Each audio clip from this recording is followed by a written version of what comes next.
The Revengers, the official movie and TV podcast of Revenge of the Fans.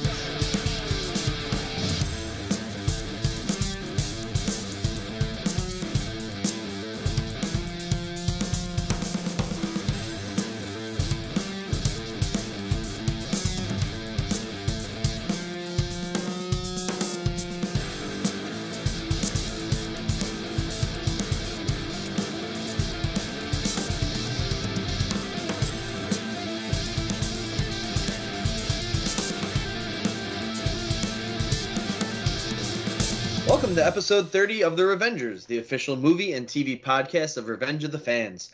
I'm Brett Thomas Miro, and I am joined by my faithful companions, Mario Francisco Robles. Hi, everybody. And the ever so wonderful Vanessa Lee Bontea. Oh, hello there. So, guys, we're here together at last, and again, back on our regular schedule. I think we're actually going to be able to make a habit of this again. I'm excited. So... yeah, something I was thinking about to kind of start us off today was, recently, Vanessa, we were talking about this idea about, diversity in movies, and we were talking about the success of Crazy Rich Asians. And I know that you were kind of like, you were feeling a certain kind of way about these movies that it's like where it's an all-black cast or an all-Asian cast, all this sort of stuff where like, you kind of would just prefer to kind of see, diverse characters and all that sort of stuff mixed into a movie, just kind of organically, not have it be kind of like the gimmick where here's all of this type of thing in this movie. And I bring this up today because just today, in these last few hours, they've announced two female, like all-female-led spinoffs. And I kind of want to run this by you because I know you loved Ocean's 8. And we were talking about that earlier in this year. And earlier today, Vin Diesel dropped this big hint that he pitched to, I believe, Universal to do an all-female spin-off of the Fast and Furious franchise. And then, coincidentally, a couple of hours later, they announced that Sony is going to do a female-led 21 Jump Street spinoff. So I'm like, I got to talk to Vanessa about this. So, Vanessa, I just want to know, like, as someone who's not necessarily a big fan of the all fill-in-the-blank movie, how does this sort of stuff strike you? Well, first, I'll just clarify a little. I'm not a fan of the all fill-in-the-blank movie if that's the future trend that we're going to see all the time. You know what I mean? Like, once in a while, like, it's definitely awesome and it's definitely cool and it's inclusive and it gives people opportunities. But I just hope that the future of movies is not going to be race-based. It's not going to be like, okay, so now, this year, let's slate to have maybe like, 10 movies that are all Asian cast and all black cast and all Spanish. I just don't like that because I feel like that's not very inclusive at the end of the day. That's true. So, yeah. Like, once in a while, it's cool, but I don't like to say that I just wouldn't like to see that to be an ongoing thing, and that's all we're going to get, which it's not going to happen, but that's where I stand on that. Okay. But I am so down with an all-female Fast and the Furious cast because I feel like there's only – I mean, okay, this is not a PC thing to say there's only male and female, but it's a smaller differentiation, right? Mm-hmm. In terms of we're not talking about a gazillion races and ethnicities and backgrounds because people are from all over nowadays, like including myself. Mm-hmm. I just love the idea of a female Fast and Furious. We've had 8 Fast and the Furious movies already, and I think to do a spin-off now so late in the game and do an all-female one is right on time and it's perfect and it fits into the canon of everything else that's going on. I just think it's really, really cool. And we've seen in Fast and the Furious movies before how dope these female fight scenes are. And that's what I look forward to. And there's just so many other things that you can do with that. And I'm sure there's going to be male characters involved, but the spotlight, the highlight is going to be on certain characters that have been established in the Fast and the Furious movies before, and we're just bringing them into a different world. I love that. Now, in terms of 21 Jump Street, like, I'm not too sure. That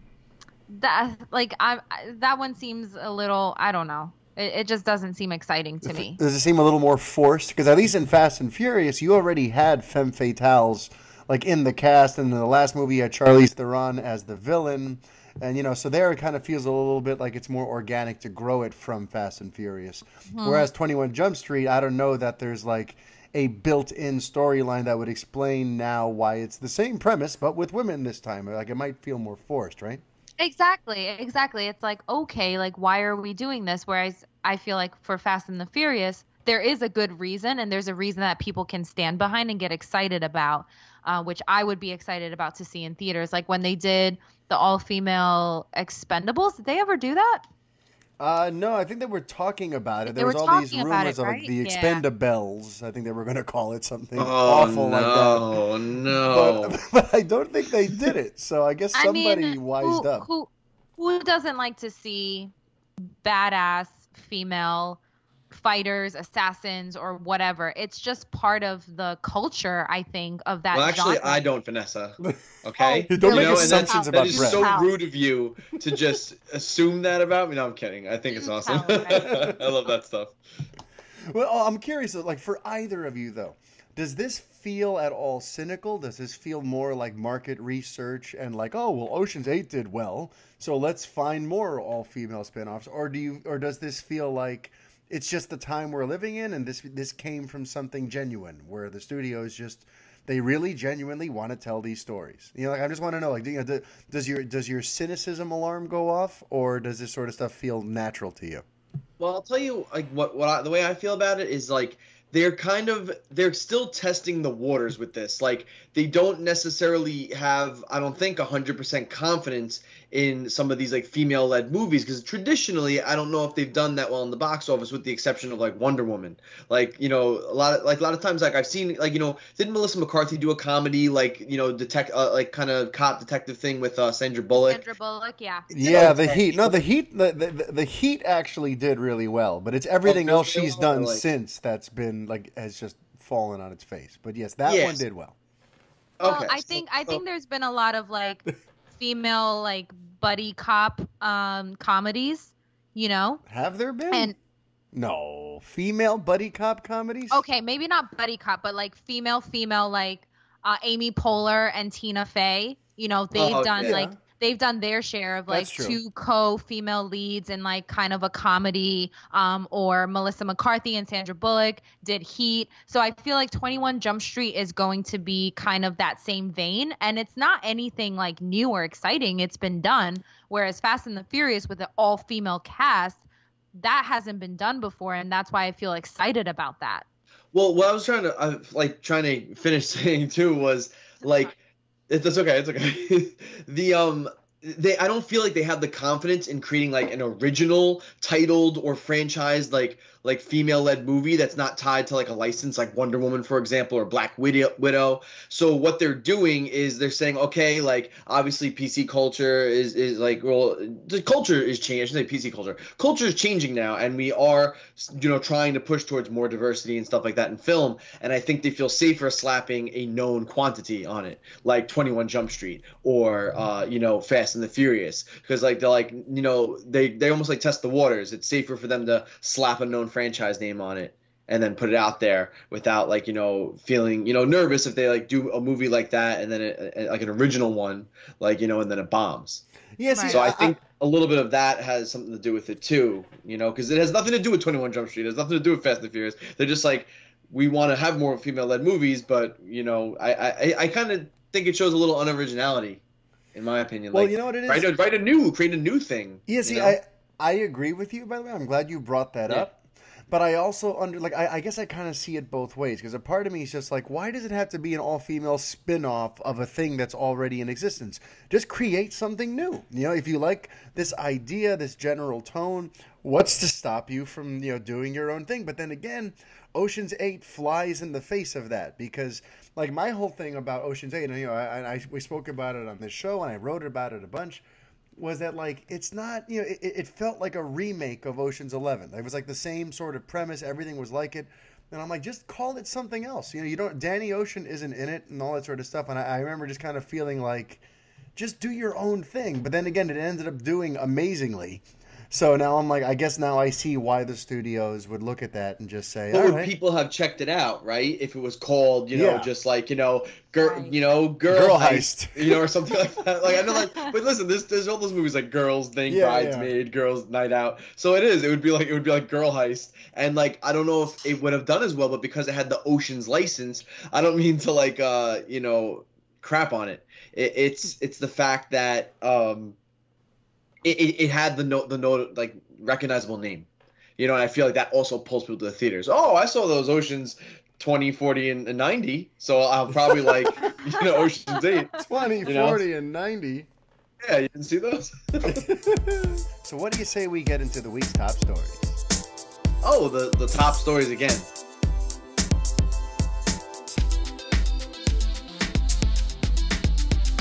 So the big success story at the box office this past weekend was the Kevin Hart, Tiffany Haddish comedy Night School. The film, which only cost $29 million to make, pretty much made its budget back already in its opening weekend. It opened to $27.2 million, so it basically made back its budget by like yesterday. To date, worldwide, it has made $33.1 million. It's another in a long line of successful outings by Kevin Hart. He's become an excuse to print money. So I guess we're going to keep getting a lot more Kevin Hart comedies in the years to come. In second place was the opening, another new arrival. It was Smallfoot, which none of us have heard anything about. It made $23 million somehow. I actually did see the trailer. Place. Did you? They had the trailer before Christopher Robin. And did it look good? Like I never heard of this movie. It looked like animated good, but I mean, I had no interest in seeing it. I'm like, I'm sure kids would love animated it. Good. Oh, okay, that sounds good. Oh, Channing Tatum's in it. Okay, it was animated well. Excuse me, and like the art style and everything was like really really nice. It seemed, but it looked like just like a kids movie. It didn't seem to have. Like what people love about Pixar movies, where it really appeals to all audiences. This just kind of seemed aimed towards, I think, a younger audience. Well, a $23 million opening for a movie none of us have heard of is actually pretty good, In third place was The House with the Clock in Its Walls. To date, that film has made $53 million. It only cost $42 million to make. And like I mentioned last week, considering it's opening now, it's in October and everyone's thinking about Halloween and spooky stuff, and you need something that's kind of creepy but still safe for kids to go see. I have a feeling this thing is going to do exceedingly well as October wears on. In fourth place, in its third week, A Simple Favor made $6.5 million. The Paul Feig directed comedy, which cost I don't know how much money, has made $62.8 million to date. I imagine that's pretty good because it doesn't look like a very high-budgeted affair. Rounding out your top five is The Nun. The Nun has been out 4 weeks, and get this. The $22 million movie has so far made $329.2 million worldwide. Once again, proving that people love these Conjuring movies. This whole Conjuring universe has just been a huge financial windfall for Warner Brothers and New Line, and hats off to them. And James Wan and his partners there have created something really special that has really captured the imaginations of a lot of people. But okay, so that does it for your top five. I kind of want to open today talking a little Venom stuff, because this week the big arrival, the big comic book movie, the big geeky, fanboy property that's going to be coming out is Venom. And that arrives this Friday. And there's just some cool, details that kind of arrived today about the casting of Tom Hardy and just kind of, Ruben Fleischer, the director, was talking about Mr. Hardy and kind of what he brings to the table. So let's see. Can I get you, Brett, to read some things about Tom Hardy? Sure. Are you talking specifically at the one that starts with his Mad Max? No, right before that. When Fleischer basically acknowledges that the writer had just finished saying how much he loves him, Fleischer then says, I think, similar to you, I am just a huge fan of pretty much everything I've ever seen him in, starting with Bronson, which I just loved. Whether it is in the Nolan movies, Inception, Bane, I absolutely love the movie Locke. his Mad Max Fury Road. I mean, he is one of the most exciting actors to watch on screen, but he also brings to every role he plays so much interest and complexity. He continues. And with a character like Eddie that is struggling with a serious issue, he felt like someone who could explore those depths. In addition to that, from the comics, Eddie Brock is kind of a dark and menacing guy who is kind of bitter and unhappy, and Tom has the ability to just bring that sort of menace to every character he plays. So it felt like just the perfect tonal marriage of the movie and the character and the actor. And it's like the reason I kind of wanted to just touch on this is because right now Venom is voted the most anticipated movie of the fall, and it's primarily because of Tom Hardy. Like it seems like, I mean, listen, people love Venom, of course, but it seems like Tom Hardy's at the top of the list in terms of why people are wanting to give this movie a shot. He's just become one of those actors that people flock to see because they know that he's going to turn in a very unique and interesting performance, and I think it's very cool and very telling that, you can kind of anchor a movie like this around an actor like Hardy, and people will come and be like, despite all their reservations, despite all the, but it's not connected to Spider-Man, and but it's PG-13 and not rated R, but people are like, you know what, it's Tom Hardy and it's Venom and I want to be there. So I think that's pretty cool. I mean, by the way, I don't know how I'm over here gushing about Hardy. Do you guys like Hardy? Like Vanessa, are you a fan of his? I'm such a fan of his. I mean, he's the number one reason why I want to see this movie. Oh, there you go. Yeah, I mean, I love. In Peaky Blinders, right? Wasn't he in that or something? Oh God, he's just so good. I just want to watch him all the time. Like Tom Hardy for everything.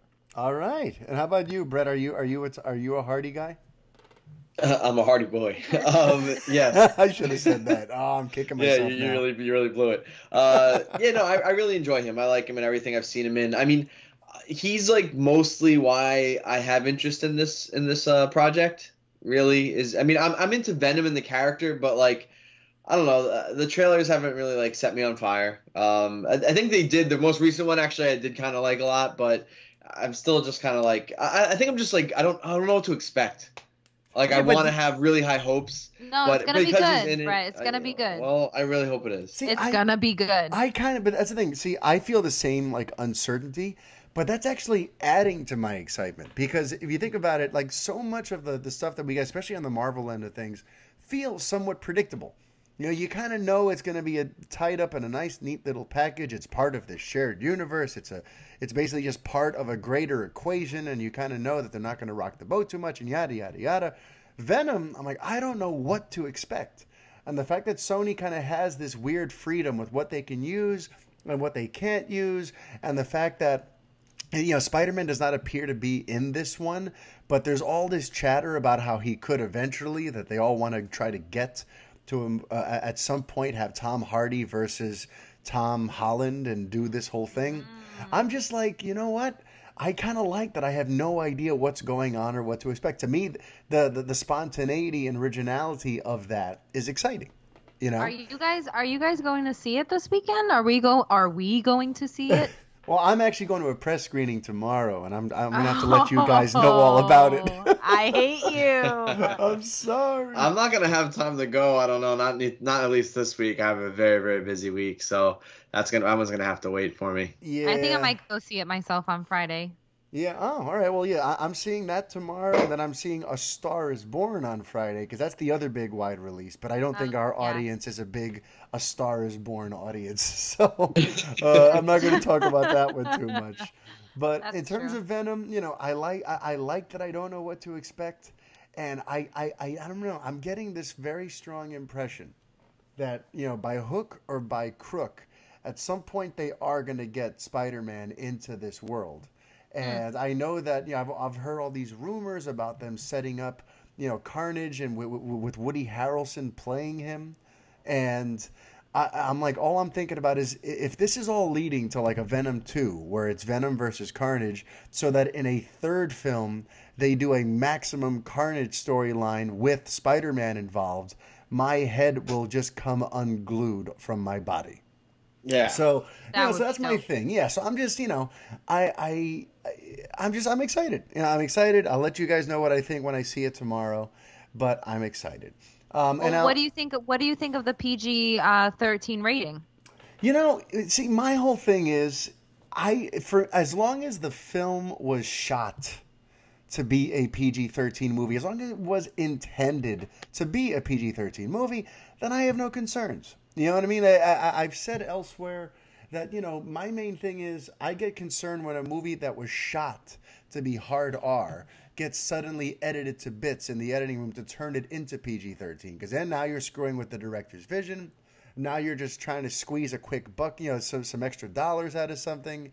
Like, I remember I hated it when The Expendables for the first two movies was a hard R, franchise aimed at grown adult men who grew up on Sylvester Stallone and Arnold Schwarzenegger and Bruce Willis movies, who are here to see blood and gore and curse words and violence and all that sort of stuff. And then for the third one, they made it PG-13. I'm like, what is this? This is not your audience. You gimped the franchise. Like, to me, that sort of stuff worries me when you kind of when you rein it back in. But according to Fleischer, this movie was always going to be a PG-13 movie. It was always considered as such. He said, we never thought about anything more than that in terms of the PG-13 rating. And he says, The Dark Knight was always my reference, where you can make a super badass hardcore film and push the envelope in terms of the violence and the intensity, but still make it available to fans of all ages. And he even said, he's biting people's heads off in this movie. We didn't pull any punches. So to me, maybe it's just lip service. Maybe he's secretly angry and he wanted to make this an R-rated movie. But according to him, they shot this to be a PG-13 movie. So I don't think the rating is an issue. But what do you think? Did you know? Oh. Do you know who actually rates the movies? The MPAA. The MPAA, and they choose parents. They choose 8 per movie, and it's these anonymous parents with children between the ages of 5 and 17 that give these ratings, and that's their only qualification.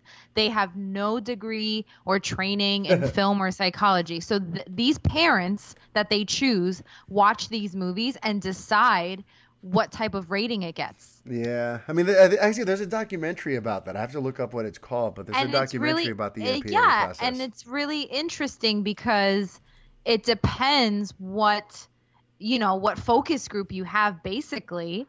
By the way, the documentary is called This Film Is Not Yet Rated. No, but listen, I don't think it should be a big determining thing. I know for some people it became a big issue.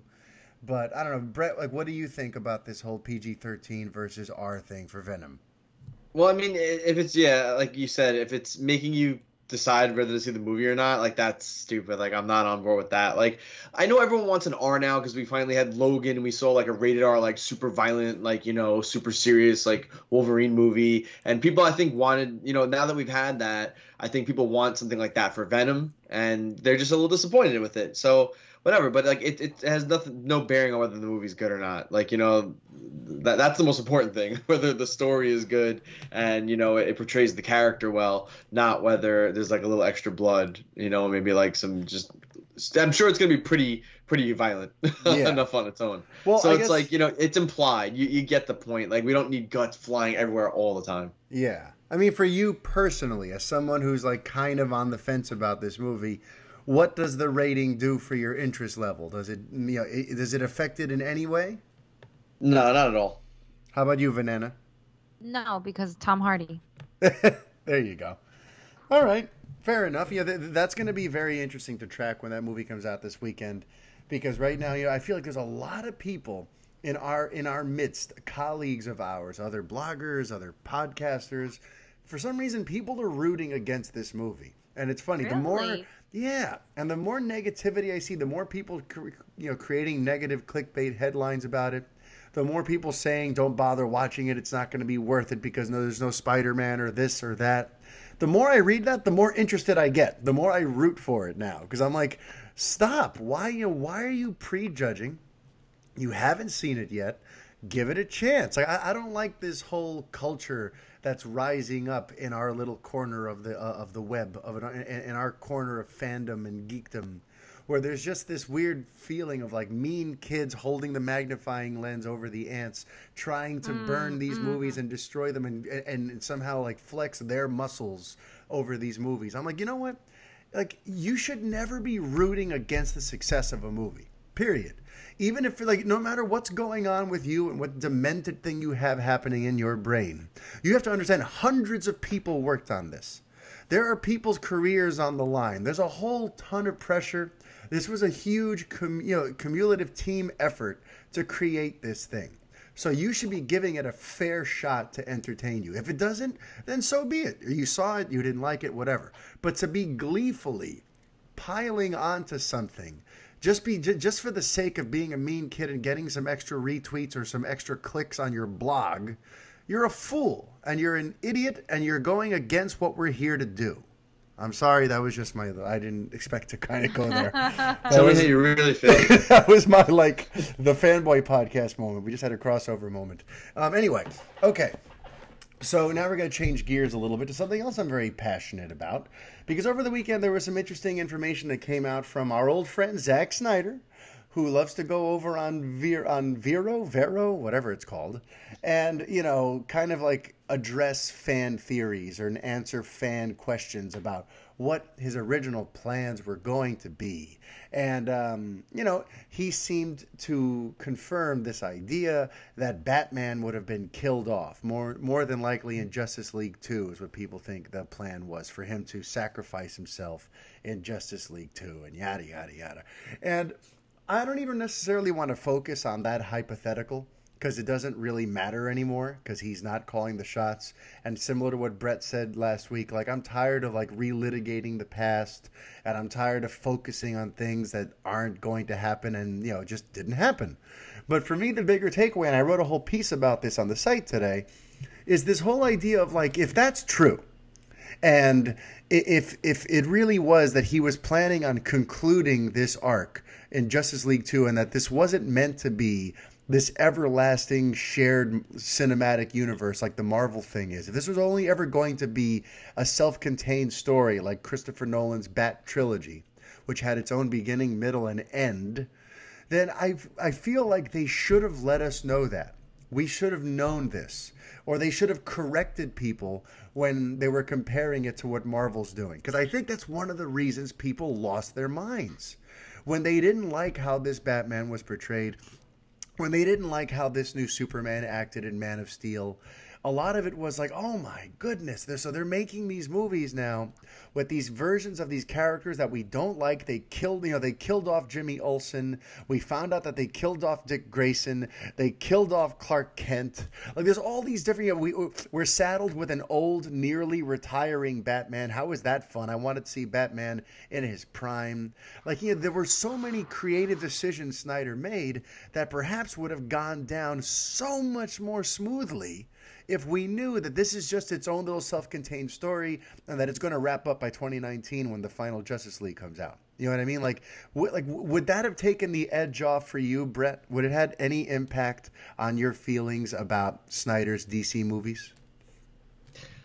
It might, because it changes the perspective of the whole thing.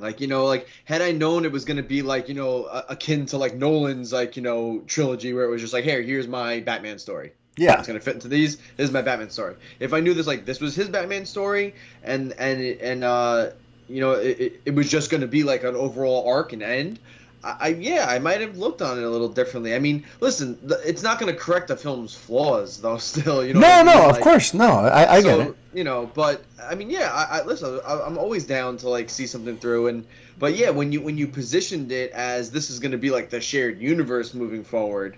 This is going to be like a Marvel universe, then, it really changes how you think of it, like the setups really and everything. Does. And to me, it's more so just about the corporate strategizing. Jeff Johns and Diane Nelson spoke about this in a profile with Vulture last year, where they said there's always all this stuff being said about us, and we always have to try to decide whether or not we want to address any of it. And ultimately, they never do. That's why this year they introduced DC Daily over on the DC Universe streaming service. And in theory, that's going to help them take control of the narrative. But up until this point, this whole not commenting on rumors and not clarifying things that are being misreported, I feel like that totally sabotaged this DCEU thing. Because, you know, like I said, if people had just known that this was going to be a self-contained story that would be done within a handful of years, you know, if we're going from Man of Steel on, that this was basically just a 6-year thing.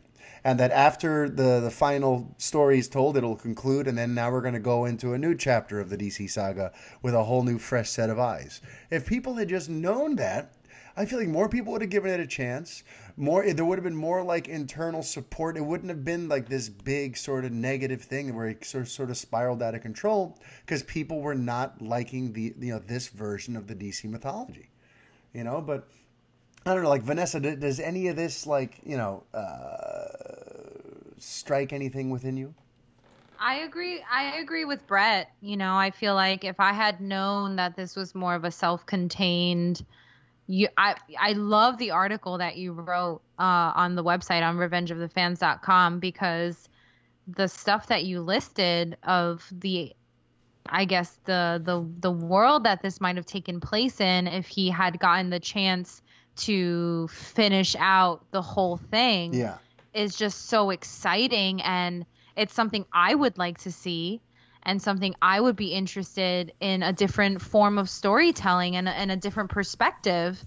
And I feel like a lot of people might have been on board if they had just known. Yeah, because it is interesting. Yeah, like to kind of have gone that way and then have Flashpoint come afterward, and then have Flashpoint sort of reset certain things and kind of make it more of the traditional take. Like, it would have been a novel approach. You know, and I feel like he didn't get a chance to do that. Even with BVS, which, you know, was a flawed, at least the theatrical cut especially, was not a very good movie. But Brett, did you see the Ultimate Edition? Yeah, I own it. Yeah. Oh, okay. I've seen the Ultimate Edition a few times. Do you agree that it's a much better movie? It's definitely, it's much better. And that's kind of my thing. Like, you know, Man of Steel, you know, listen, I have my reservation about Man of Steel, but it had a big following. And I feel like Batman v Superman, had that film, you know, had the Ultimate Edition come out sort of untouched and unscathed, it probably would have gone much better. And then had they not panicked about that, they would have allowed David Ayer to make his Suicide Squad the way, you know, however it was that he wanted. Who knows how that might have turned out. It might not have been quite such a mess, even if it did end up with that terrible third act, no matter what. And then, of course, Justice League, you know, we know what happened there. What happened with that movie. So part of me is just like, listen, had we known what this was, then you guys wouldn't have had to stress, Warner Brothers. You could have just let them make their movies. We would all be under the understanding that this is in its own little dome, and that soon we're going to be changing gears soon. You know, I don't think that would have been a problem. I think it would have really helped. And it really just makes it such a shame that DC, up until this point, has been so hesitant to come out and address when things are getting misreported and when things are not being handled the right way. They just stay back. They just stay there. They turn the other cheek. They stay quiet. They keep doing things that just keep adding to this perception that they're throwing a bunch of stuff at the wall just to see what sticks. And it's to their own detriment. You know, they really, all this time, they needed somebody out there to clarify when stuff is not being reported correctly. And I think the entire, Zack Snyder wing of the DCEU suffered because of it. So that's just something I find very fascinating and very frustrating. But and I say that as someone who wasn't even a big fan of his movies, but I'm just like, with all the tampering they did, with how ugly things got, with them basically showing him the door after 2 months after his daughter committed suicide, like the whole thing is just like, that situation got so ugly. So dramatic. So dramatic and so ugly and so unnecessary what happened there. All this drama. And it's just, that whole situation breaks my heart. But, all right. I think that we're going to move on. Something that I didn't discuss on last week's The Fanboy podcast that I'd like to discuss with you guys, especially now that there's some fresh news that came out over the weekend about it, is the new Dark Phoenix trailer. Because, we finally got to lay eyes on what Simon Kinberg has been working on for the next and conceivably final mainline X-Men movie. And then we promptly found out, like 2 days later, that they're delaying it 2 months. Oh, no, like 4 months. So weird. It's so bizarre. Weird. So there's a lot to unpack here. But first, let's go chronologically with the trailer China. itself. Yeah, well. But let's talk about the trailer itself. So, Vanessa, what did you think of the trailer for Dark Phoenix? I love X-Men so much. It's got to be my favorite. And I watched that trailer twice. And I will continue watching it. And I'm so excited for this movie. I might be the only one amongst you two, but I don't know. I think it's so good. I just love seeing all my beloved characters again. I'm. So you were sold. Forgot, it did it for you. I was so sold. I forgot her name. What is the actress's name? The one who plays Jean Grey? Yeah, I know her as Sansa from, Game of Thrones, so I call her Sansa. Sophie Turner? Sophie Yeah, Turner. that sounds right. right. That's right. Sophie Turner. I call her Sansa. I'm sure everyone Well, calls a lot her of us do. yeah, everyone's like, Sansa. It's Sansa. Yeah, it's Sophie Turner. I think she was great casting for Jean Grey, for like young Jean Grey. I think she's gonna kill it, and just from the trailer, I love the cut of the trailer. I mean, if you listen, it's very dramatic, right? Yeah, if you listen to the dialogue that they chose, like just right off the bat, I love the lines that they put in. It just sung to my heart. All right. Well, actually, you know what, Vanessa? You are I don't know not what you alone. guys think. Oh, yes. No, Yes. I I thoroughly enjoyed that trailer.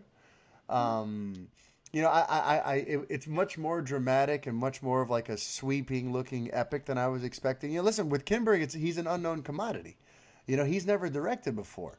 And while he's written a couple of these, he's written a couple of good ones, a couple of bad ones, and you don't know what you're going to get from Mr. Kinberg. And I was sort of taken aback by how dramatic and powerful looking it is. Now, I know some people are saying it looked a little too much like a rehash of X3, X-Men United, or no, The Last Stand. But Last Stand, yeah. It's funny. Man, don't say anything bad about that, Mario. Remember what yeah, I happened know. last Brett time. Ratner will fight me. Ratner will fight you. But here's the thing, though. For better or worse, I don't remember that movie. So when I saw the trailer, I saw absolutely nothing that reminded me of X3. But then again, maybe that's because I lobotomized myself after seeing X3, so I didn't remember it anymore. But I don't know. I didn't get that whole, it looked like a reheated X-Men 3 thing that I saw all over the web. To me, it just looked really cool, really interesting. I want to see what they do. And I'm very intrigued by the fact that they're really leaning into the fact that this is the end. Because that song that they chose, the lyrics that the guy is singing in the beginning is "This is the end," and it seems like this is Fox sort of openly saying like, "Hey guys, this is it." This franchise has been going on since the year 2000, and now it's coming to a close in 2019. So come sort of check out the final chapter in this saga. And I'm kind of all about that. I'm rooting for this movie. There's another one like Venom, where I see people rooting against it because once again, they're like, oh, it's pointless. Why even watch? Why even make this movie? We know Marvel is just going to reboot it when they get the rights back to X-Men later in the year. It's basically a lame duck movie. But I'm like, again, why would you root against it? Why would you root against a movie, especially one from a franchise as storied and as long-lasting as the X-Men one? Remember, the X-Men movies were coming out before this whole boom. They were at the sort of cutting edge of all this stuff. It was X-Men, then Sam Raimi's Spider-Man that really kind of brought things to the forefront. This is like the granddaddy of them all in terms of like the modern era of superhero films. And it's like, I can't understand this sort of nasty bully mentality of let's just crap all over anything Dark Phoenix and let's take every little bit and turn it into a negative headline. Like, people are actively rooting against this movie, and I just do not get it. But Brett, what did you think of the trailer? Yeah, so as someone who enjoyed First Class, was not as smitten with Days of Future Past as everyone else was. I liked it. It was okay. I didn't even see Apocalypse. because my interest was starting to wane You didn't on the miss franchise. much. It's fine. Yeah, and I've heard it wasn't that great, so I still haven't seen it. But I'll be honest, this trailer, I'm actually excited for it. That actually got me kind of pumped to see an X-Men movie, and now I will probably go back and watch Apocalypse just because I need to get introduced to some of the new characters that we're carrying over that's from right. there. Yeah, if you didn't see that, then you didn't get to meet the new Jean Grey and the new Cyclops. Yeah, or Storm. So I know, true, I missed out on a few people. So yeah, so I will go. But yeah, actually, I enjoyed this. I did see, what people. Well, I think people are taking it overboard with the looks like X3: The Last Stand. Visually, some of the shots very much looked like that scene when they're in like the regular like community, suburban community, and she starts wigging out and they have that big fight in the cul-de-sac there in the Last Stand. There's shots that looked like almost exactly like that. So visually I see that, but people going, it's just a reheated X3 Last Stand. Like, shut up. You don't know anything about this movie. You don't know anything. Shut your mouth. Okay, yeah, a couple of shots looked like, similar like locale. And maybe they did that on purpose. Maybe they wanted it to maybe look like that moment. And then they're going to throw you on its head and they're going to take you somewhere crazy into like space or something. There's gonna be some crazy stuff in this movie. They just showed some dark story stuff. There's gonna be some crazy visuals in this movie and experiences. Yeah, it seems pretty epic and sweeping. It's not just centralized or low budget. It seems like a very high budget film, which is not what I was expecting for the studios to throw behind Dark Phoenix. So I think especially it's going with to everyone knowing that this is probably going to be the end. The writing's been on the wall for over a year that Disney was going to gobble up Fox. So I guess you wouldn't have faulted them if this just looked like a quick, cheap, and dirty cash grab. But no, it actually looks much more than that. I really enjoyed seeing Jennifer Lawrence in the trailer as well. That she made the trailer and she was part of it, but not the main character. But it seems like she's going to have a very pivotal role in this fight that they're going to have against her to bring one of their own, kind of like rein her in, which is the great thing about the character of Jean Grey, is that she's so unstable that you want her on the good side, but she's just singular, and I love she's that an struggle. Unknown commodity. I love that struggle. I'm so excited to see this. I like that it's being treated with importance. It's being treated with pomp and circumstance, and I for one am very much looking forward to this film. But then they have to go and make me, I'm over here trying my best not to worry. You know what I mean? Because listen, obviously there's writing on the wall. There's the fact that it was originally supposed to come out, I believe, in November. Then it got delayed to February. Now they went ahead and delayed it to June, 2 days after releasing a trailer that gave the date of February 14th. They didn't know? Was this a spur-of-the-moment decision? Not that it got delayed. That's not weird. It's the weird that they're like, here's a trailer, get pumped. And then the 2 days they're like, oh, by the way, you're going to see it a few months later now. They were really... they should have got that out of the way probably first and then been but we're going to have a sick new trailer for you and get me a little pumped. But instead they were just here it is, get your hopes, for the people that did enjoy the trailer, get all hyped up. And now it's now you got to wait longer. So that's why it's listen, the writing is on the wall for me to be a little bit anxious, between the delays, between the reports of some fairly extensive reshoots. I've also heard some whispers through back channels of the fact that Mr. Kinberg has brought in some outside directing help. He's kind of relied on we get by with a little help from our friends. And he's turned to some of his big friends to help him out with shooting certain sequences and to help with the reshoots. So listen, I've heard all kinds of little things that, kind of put a little, my radar goes all, I feel a little angst about it. But, I see the trailer and I'm over here trying to be optimistic, and then they announce the delay. And I'm like, you're not helping me. I'm trying so hard to be optimistic and to ignore some of the warning signs. Don't make this hard for me. Make it easy for me. But Vanessa, you seem to know why they delayed it. Why don't you lay it on us?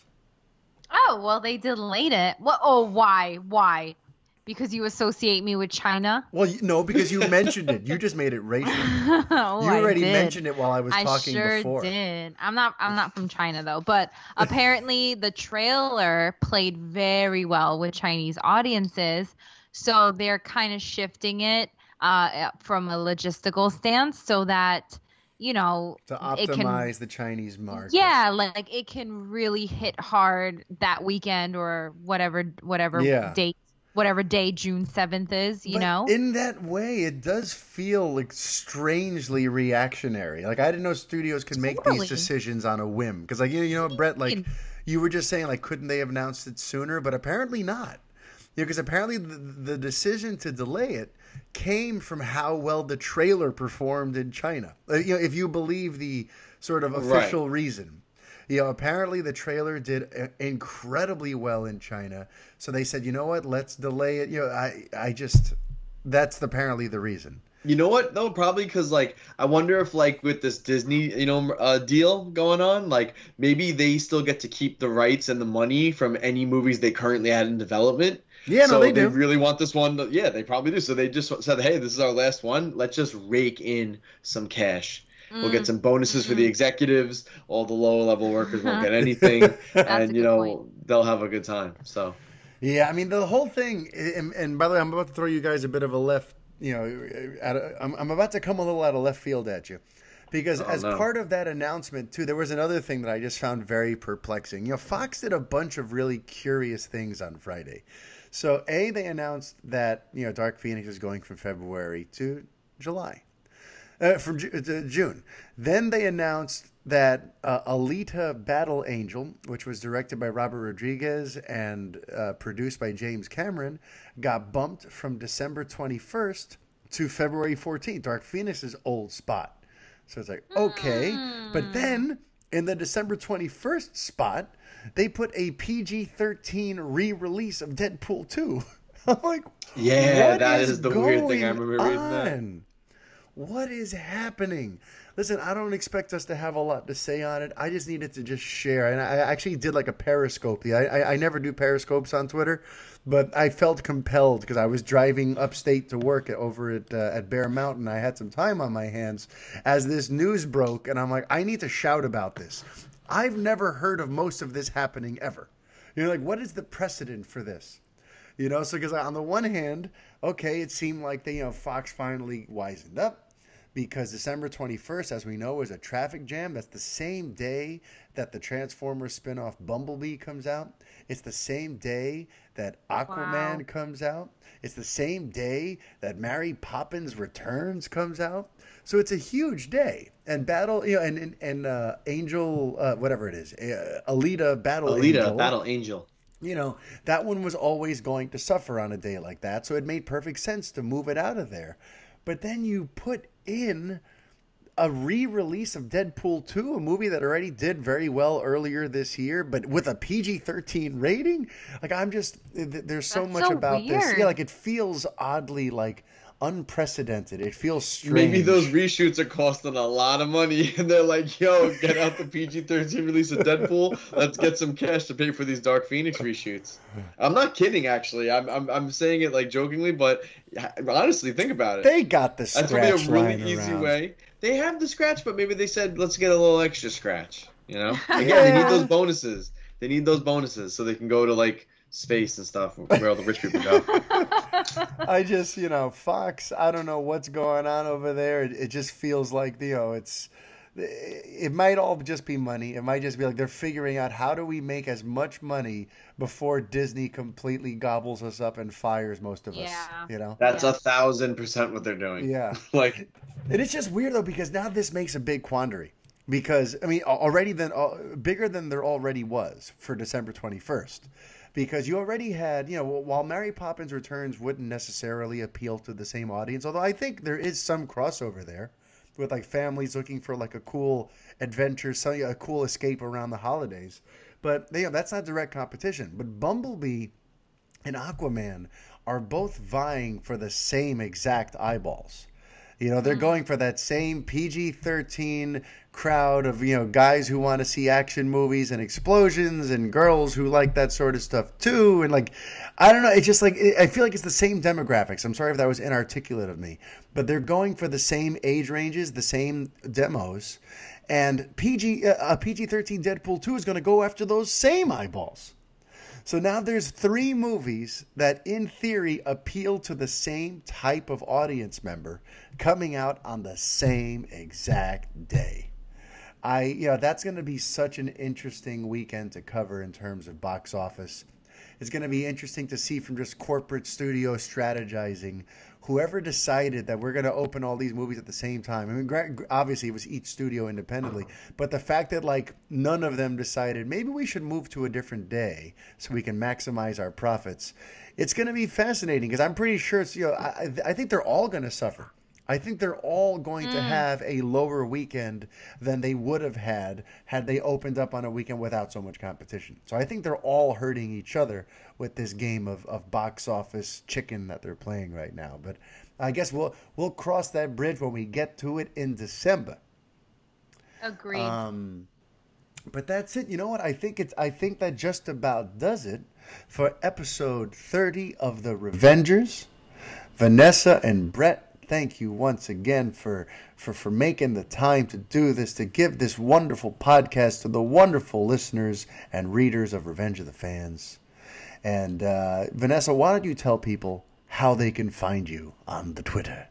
Y'all can find me at Vanessa Bontea, Bontea. And I just want to shout out Adam Wallace, who is one of our listeners. He works with me. And I didn't know that he listened to our podcast, and I was just so thrilled to find out that he listens to us. So shout out to Adam. He listens to us at work, and I hope he listens to this episode so the next time I see him at work, he can be like, why did you embarrass me like that? Very nice. Thanks for listening, Adam. And Brett, how can people find you if they feel like hating themselves enough to do that? Yeah, if you're feeling that low, you can get me at BT Miro, and if you're really bottoming out, you can listen to my voice on the Play It Loudcast, the official gaming podcast of Revenge of the Fans, at Play It Loudcast. You can follow on Twitter. We always post all the episodes there. You can subscribe on your favorite devices, wherever you listen to your podcasts. You can hear me there too. And speaking of video games, I'm about to, I'm bringing this all to a close so that I can go play some more Spider-Man PS4. But if you want to find me on the Twitter, it's I_am_MFR. And, of course, you can find my rantings and ravings and written work on revengeofthefans.com.